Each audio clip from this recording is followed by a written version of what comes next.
खालिद साहब, पीटीआई इक़्तिदार में आई थी अकाउंटेबिलिटी के नारे, लेकिन 3 साल के बाद वज़ीर-ए-आज़म इमरान खान ने जो अकाउंटेबिलिटी मिनिस्टर थे शहजाद अकबर, उनसे रेजिग्नेशन ले लिया और शायद उनकी परफॉर्मेंस उसकी वजह हो।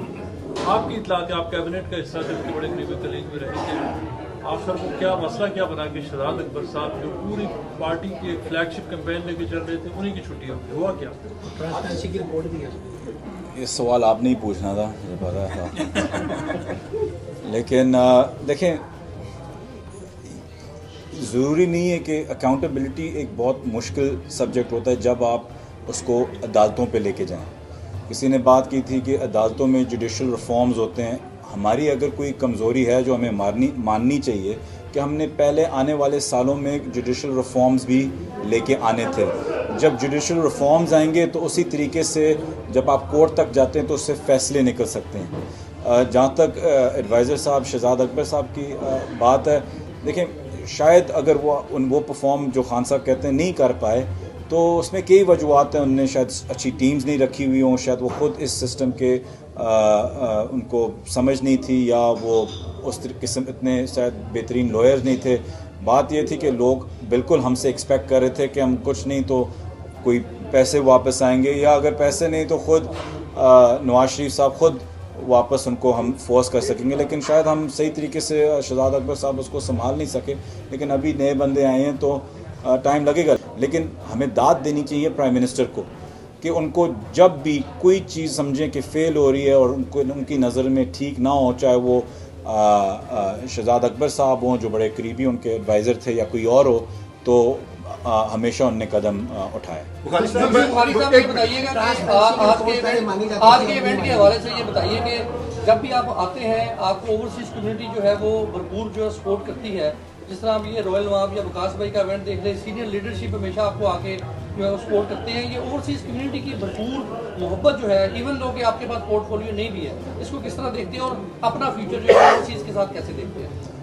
ये सीनियर लीडरशिप बाद में होंगे, पहले मेरे अंकल हैं, तो वो एक पहली चीज़ है। दूसरी चीज़ ये है कि मतलब जितने भी लोग आए हैं, जिस भरपूर तरीके से आए हैं, cabinet member, parliament member MP नाज शाह यहाँ, इन लोगों ने जिस तरीके से मुझे पहले दिन से सपोर्ट किया है। मैं क्योंकि पूरा ओवरसीज़ फिरा हूँ, मैं अभी रिसेंटली मैंने ओमान में ट्रिप किया था बग़ैर किसी पोर्टफोलियो से। 6 मिनिस्टर्स, उनके अपने मिनिस्टर्स, 3-4 हमने जलसे किए हैं।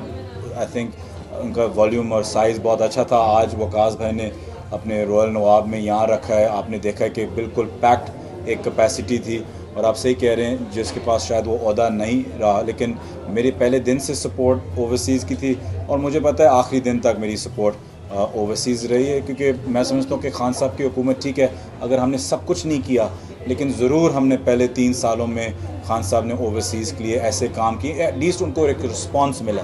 वरना मैं अगर आप लोग यहाँ रिपोर्टर्स हैं, आप लोगों को बेहतर पता है, अगर आप पिछले 3 ओवरसीज़ मिनिस्टर्स के नाम भी मुझे गिनवा दें तो फिर बात बनती है। लेकिन किसी को नाम भी कोई याद नहीं रहेगा, तो एटलीस्ट ये मिनिस्ट्री तो जिंदा हुई है। बुखारी साहब, जो अभी जब इमरान खान साहब अपोजिशन लीडर थे तो 4-5 बड़े नाम थे जो खान साहब की पहचान थे, जिसमें जुल्फी बुखारी हैं, जहांगीर खान तरीन है, ओन चौधरी हैं।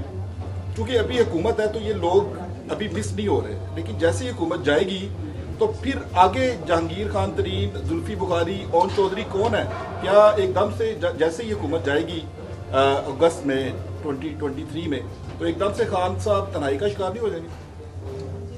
बिल्कुल नहीं, उनके साथ उनकी पार्टी है और उनके साथ हम हैं। मैं बाकियों के लिए बात नहीं कर सकता, जहांगीर तरीन साहब के लिए या ओन चौधरी साहब के लिए। लेकिन जहाँ तक मेरा सवाल है, मेरे हफ्ते में 3 मीटिंग्स होती हैं खान साहब के साथ, उनके साथ जैसे पहले था वैसे भी अभी हूँ। लेकिन जहाज़ तो नहीं ना आपके पास? जी, जहाज़ तो नहीं ना आपके पास? चलें आप लोग फंडिंग करें, खरीद लेंगे इसमें क्या।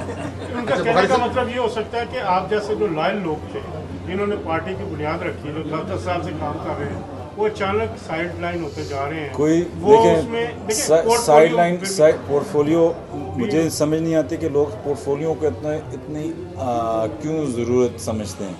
अभी जो ज़रूरत है वो है पॉलिटिकल स्ट्रक्चर और पार्टी में। जो इंसान ऑफिस छोड़ के अभी हल्के में ना निकले और समझे कि वो अगले इलेक्शन में ज़ीरो है, कोई और चीज़ नहीं हो सकती अगले 1.5 साल में सिवाय आपकी अपनी कैंपेनिंग में। मैं खुद अल्हम्दुलिल्लाह अटक से इलेक्शन लड़ूंगा।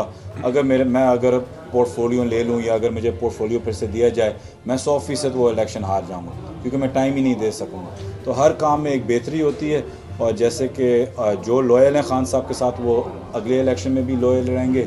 जो लॉयल नहीं है वो आप देखेंगे इधर उधर भागते रहेंगे। अच्छा, बुखारी साहब, इस वक्त पीपल्स पार्टी और मुस्लिम लीग का एक तरह से फिर दोबारा इत्तेहाद होने लगा है, और लॉन्ग मार्च भी हुकूमत ने रात के शुरू हो गया मार्च में।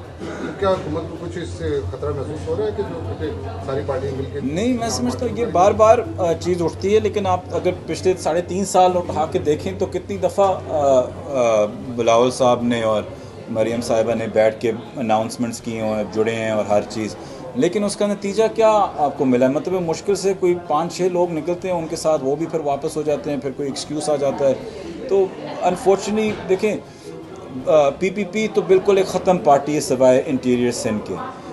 पंजाब अभी, और नून लीग जो है वो आपको नहीं पता। नून लीग शहबाज शरीफ है, नून लीग मरियम सफदर है, नून लीग हमज़ा है, नून लीग शाहिद खाकान अब्बासी है, आपको नहीं पता अभी तक। तो पहले वो फैसला करे कि उनके कायद कौन है, उनकी लीडरशिप कौन है, वो किस मौक़िफ़ पे आ रहे हैं, किसकी पर, हर अलग अलग है।